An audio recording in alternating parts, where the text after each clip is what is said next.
Good morning বন্ধুরা, তোমরা কেমন আছো? আশা করছি ভালো আছো। আমিও ভালো আছি। তো দেখো, আমি আজকে সকাল সকাল ভিডিও শুরু করে দিলাম। সকাল 7টা বাজে এখন। তো দেখো, সকাল থেকে মানে সব বাসি কাজ বাজ সেরে এই যে চলে আসলাম। আগের দিন রাতের বেলা যেহেতু খাওয়া দাওয়া হয়নি, তো সবার একটু খিদে খিদে খিদে পেয়ে গেছিলো। তো ভাবলাম চলো মুড়ি আর চানাচুর নিয়ে আসলো বরমশাই। তো চলো বললাম যে চলো মুড়ি আর চানাচুর খাওয়া হোক, আর তার সাথে চা।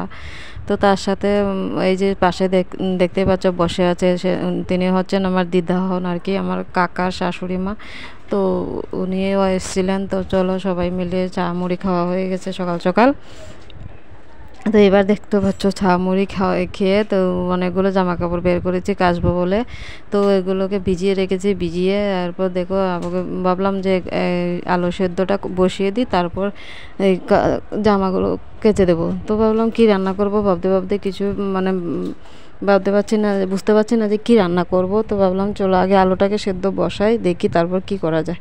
তো পেঁপে ছিল, তো পেঁপেটাকেও এই যে লম্বা লম্বা করে কেটে নিয়েছি। তো পেঁপেটাও সিদ্ধ দিয়ে দেবো, এই যে আলু আর পেঁপে একসঙ্গে সিদ্ধ দিয়ে দেবো, দেখতেই পাচ্ছ তোমরা।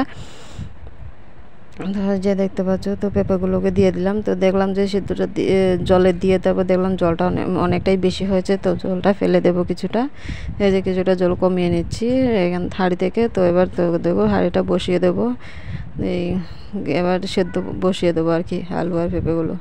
তো সেদ্ধ বসিয়ে দিয়ে ভাবলাম একবারে চলো ঘরটা পরিষ্কার করে নিই, একবারে দুয়ারটি পরিষ্কার করে তারপর সেদ্ধ হতে হতে আমার এদিকে কাজটা হয়ে যাবে।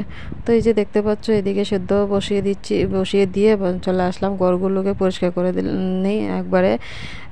সোফা টোফাগুলো দেখতে পাচ্ছ সবগুলো ঠিকঠাক করে গুছিয়ে তারপর ঘরটা ঝাড় দিয়ে নিচ্ছি, ঝাড় দিয়ে দিচ্ছি। দেখো এইবার এই যে দেখতে পাচ্ছ।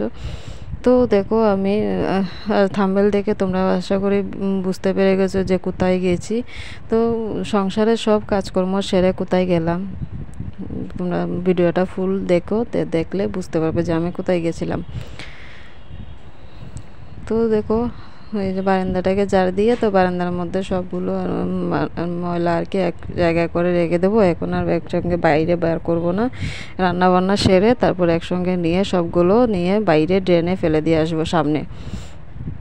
তো এবার দেখো আমি তোমাদেরকে দেখাচ্ছিলাম যে ঘরগুলো গুছিয়ে রেখেছি, দেখতে কেমন লাগছিল। তো তোমরা তোমাদেরকে একটু শেয়ার করলাম। দেখো এই যে এইখানে ছেলের গাড়িগুলোকে তো এই সুপার মানে ইয়ের মধ্যে রেখেছি আর কি, একদম অল্প জায়গার মধ্যে। তো এই যে দেখতে পাচ্ছ লাল গাড়িটা এখানে, আর এখানে এই যে সোফাগুলোকে সুন্দর করে সাজিয়ে গুছিয়ে রেখেছি। তো সোফার কাভারটা এক বড় সোফার কাভারটা আর কি এখনও ধুয়ে তারপর পেতে দেবো আর কি। তো এখন এইভাবে রেখে দিয়েছি থাক। এই আমাদের তো এইগুলো খুব একটা বসা হয় না, তো সেই কারণে আর কি আর সোফার কাভারটা এখনও ধোয়া হয়নি, আর এখানে পেতেও দেওয়া হয়নি। তো দেখো এই যে ছেলে খেলছে, তো ছেলেকে কিন্তু স্নান টান করিয়ে দিয়েছি, করিয়ে দিয়ে এবার সব খাটে দিয়ে দিয়েছি। তো দেখো এবার এগোরটাকেও গুছিয়ে নিলাম সুন্দর করে। দেখো আলনা টালনা সব কিছু সুন্দর করে গুছিয়ে রেখে দিয়েছি। তো দেখতে পাচ্ছ তোমরা এই যে সোফাটাকেও সুন্দর করে গুছিয়ে, এবার এই শুধু এই যে শোকেসটা দেখতে পাচ্ছ না, শোকেসটা কিন্তু গোছানো কমপ্লিট হয়নি। ফ্লাডের পরে সব কিছু কমপ্লিট হলেও আমার শোকেসটা গোছানো কমপ্লিট হয়নি। তো এটাকে আস্তে আস্তে গুছাবো, একসঙ্গে তো সব কাজ হয় না, তাই না বলো। তারপর চলে আসলাম, এই যে দেখতে পাচ্ছ আলু পেঁপেগুলো সেদ্ধ হয়ে গেছে। তো এবার সেদ্ধ ঢেলে নিলাম একটা গামলায়। তো এবার দেখো আলুগুলোকে ছাড়িয়ে নিচ্ছি। পেঁপেটা সিদ্ধ হয়ে গেছে, আলুগুলো খুব সুন্দর সিদ্ধ হয়েছে। দেখো একসঙ্গে মানে খুব সহজেই আমার আলুগুলো কষা ছাড়িয়ে যাচ্ছে। দেখো তো বন্ধুরা দেখতে পাচ্ছ, তো সংসারের সব কাজকর্ম সেরে এবার দেখো আলুগুলোকে ছাড়িয়ে নিচ্ছি। তো এখনও কিন্তু ভাবছি যে আলুগুলো তো সেদ্ধ তো করে নিলাম, কিন্তু রান্নাটা কি করব, কি দিয়ে রান্না করব। তো ভাবতে ভাবতে দেখো ঘরে দেখলাম এই যে আলুগুলোকে কিন্তু এভাবে ভেঙে নিয়েছি। দেখো ভেঙে নিয়েছি, তো দেখলাম যে ঘরে দুটো ডিম আছে, তোমরা দেখতেই পাবে এক্ষুনি। তো দুটো ডিম আছে, তো দুটো ডিমগুলোকে ভাবলাম যে ডিমগুলো অমলেট করে তারপর মানে ঝোল করব আর কি। এই যে আলুগুলো দিয়ে এইভাবে ভেঙে দিয়ে তারপর ঝোল করব। তো এই যে দেখতে পাচ্ছ ভেঙে নিয়েছি। আর এই যে এইদিকে 3টা আলু দেখতে পাচ্ছ না, তো 3 পিস আলু সেটা রেখে দিয়েছি যে ও 2 ছেলেকে খাইয়ে দেবো বলে। ওদের ঘি দিলে আর আলু দিয়ে মেখে খাইয়ে দেবো 2 ছেলেকে, আর পেঁপেগুলো তো আমরা খেয়ে নেব। আর তো 2টো ডিম আছে ঘরে, তো ওই যে দেখতে পাচ্ছ 2টো ডিমকে এবার ভেঙে পেঁয়াজ দিয়ে কাঁচা লঙ্কা দিয়ে আগে অমলেট করে নেব। এই যে দেখতে পাচ্ছ বাটিতে নিয়ে নিয়েছি ডিম 2টো, এবার অমলেট করে নিয়েছি। তারপর দেখো আলুটাকেও ভেজে নিয়েছি, ভেজে একদম মশলা টশলা দিয়ে কষিয়ে নিয়েছি। তার বাকিটা শেয়ার করতে পারিনি কারণ ছেলে কান্না করছিল, বড় ছেলে ছোটো ছেলে দুজনেই কান্না করছিল, তো ওদের কাছে একটু খেয়েছিলাম তাই জন্য।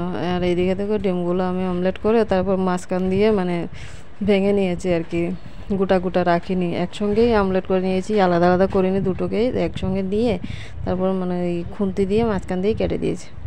তারপর দেখো আমার তরকারিটা তো বসিয়ে দিয়েছি। তারপর এই যে আলুগুলো দেখতে পেলে গোল গোল করে দিয়েছি, আমার ছেলে এইভাবে দিলে খায়, আর ছোটো ছেলে আর কি। আর এই যে পেঁপেগুলোকে মাখিয়ে নিয়েছি, তো ভাবলাম মাখিয়ে নিয়েছি যখন এবার থাক, তারপর আগে গড়টাকে মুছে নিয়ে তারপর দেখো গড়গুলোকে আগে মুছে নিয়েছি। সকালবেলা আজকে গড়গুলো মোছা হয়নি যেহেতু, তো ভাবলাম আজকে আগে গড়টা মুছে নিই, তারপর না হয় হাওয়া দাওয়া হবে একবারে স্নান টান করে। তো এই যে দেখতে পাচ্ছ, তারপর আমার ছোটো ছেলেটা দৌড়াদৌড়ি করছিলো, দেখতেই পেলে তোমরা, ও দুষ্টামি করছিলো, বা আমি ওকে বারবার বলছি যে বাবা দৌড়াস না, পড়ে যাবে। আমাদের গড়গুলো না খুব পিছলে হয় আর কি, মুছলে পরে তো পড়ে যাবে, তাই কথা শুনছে না, ও তো ওর মতো দৌড়াদৌড়ি করছে, তো কী আর করবো। তারপর দেখো এই যে ঘরগুলো মুছে নিচ্ছি, মুছে তারপর এই যে দেখতে পাচ্ছ ঘরে চলে আসলাম। এই যে ছেলেটা দুষ্টামি করছিল, ক্যামেরা ধরছিলাম, তাই বললো দেখো কী করছে, বলো আমাকে একটু দেখাও, আমাকে একটু ও সামনে আসে, দেখে তো দেখে বলছে আমি তো এখানে নেই।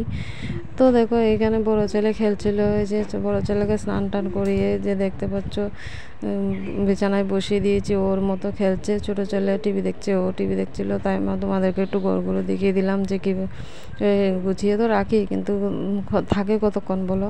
এই যে দেখো, তারপর দেখো স্নান টান করে খাওয়া দাওয়া করে চলে আসলাম। দেখো এই যে কোথায় যাচ্ছি তাই না, তো চলো তোমাদেরকে একটু বলে দিই।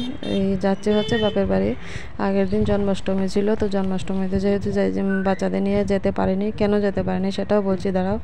তো দেখো 2 ছেলেকে নিয়ে কি করে যাব বলো, আর ওদের তো ওরা সবাই সবার কাজে ব্যস্ত থাকবে তাই না, তো ব্যস্ত থাকবে। আমার ছেলেকে, বড় ছেলেকে তো ওকে সামলাতে তো 2জন লাগে, তো তাই জন্য আর গেলাম না আর কি জন্মাষ্টমীতে। তো মাকে বললাম যে পরের দিন যাব আর কি, যেদিন নন্দ উৎসব হয় সেদিন। এই যে দেখতে পাচ্ছ আমাদের ঠাকুরঘর, যে গোপালগুলো গোপাল সোনারা দেখতে পাচ্ছ কি সুন্দর লাগছে, রাধাকৃষ্ণ দেখতে পাচ্ছ, বুঝতে পারছো কিন্তু আমি কিন্তু ভিতরে ঢুকে ভিডিওটা করিনি আর কি, তো নিরামিষ খাইনি যখন আর ভিতরে ঢুকলাম না। তো এই যে দেখতে পাচ্ছ ফুলগুলো রেখেছে কি সুন্দর লাগছে তাই না বলো। আর আগে দেখতে পেলে রান্নাঘরে ওরা সবাই প্রসাদ খেতে বসেছে, ওরা হচ্ছে আমার কাকার মেয়ে সবাই আর কি, আর একজন হচ্ছে আমার বোন, আর বাকিরা কাকার মেয়ে সবাই ছোটো বোন। তো এখানে আমি দেখিয়েছিলাম তোমাদেরকে, কিন্তু এটা শ্যুট হলো না কেন জানি না, বুঝতে পারছি না। সব সবজি টবজি দেখিয়েছিলাম, যে সবজি রান্না করেছিলো, কচু শাক, ডাল, 5 রকমের ভাজা সবগুলো, কিন্তু সেটা ডিলিট হয়ে গেল কী কারণে বুঝতে পারলাম না। তো এইদিকে দেখতে পাচ্ছ আগের দিনে জন্মাষ্টমী প্রসাদ রেখে দিয়েছিল মা আমাদের জন্য ফ্রিজে, তো সেটাই বার করছিল আর কি, তো সেটাই তোমাদের সঙ্গে একটু দেখালাম। এই যে তিলের নাড়ু, মিষ্টি খাজা সব কিছু আর কি, নারকেলের নাড়ু সব কিছু। তো দেখো চলো প্রসাদ আমাদের খাওয়া দাওয়া হয়ে গেছে। এবার দেখো আমি একটু পান খেয়ে নিয়েছি, মার কাছে যখন পান আছে তো পান খেয়ে নিলাম। তো পান খেয়ে এবার চলে যাচ্ছি বাড়ি। তো যে ছোটো ছেলেকে ওর মানি আর কি কুলে নিয়েছে। বন্ধুরা যদি ভিডিওটি ভালো লাগে তাহলে একটা like, comment, share and subscribe করে দিও প্লিজ। তোমরা যে সাবস্ক্রাইব করে দিও, যারা সাবস্ক্রাইব করে দিয়েছো আমার পাশে থেকো, সাবস্ক্রাইব করে এটা পুরো দেখে আজকে এই পর্যন্ত, টাটা।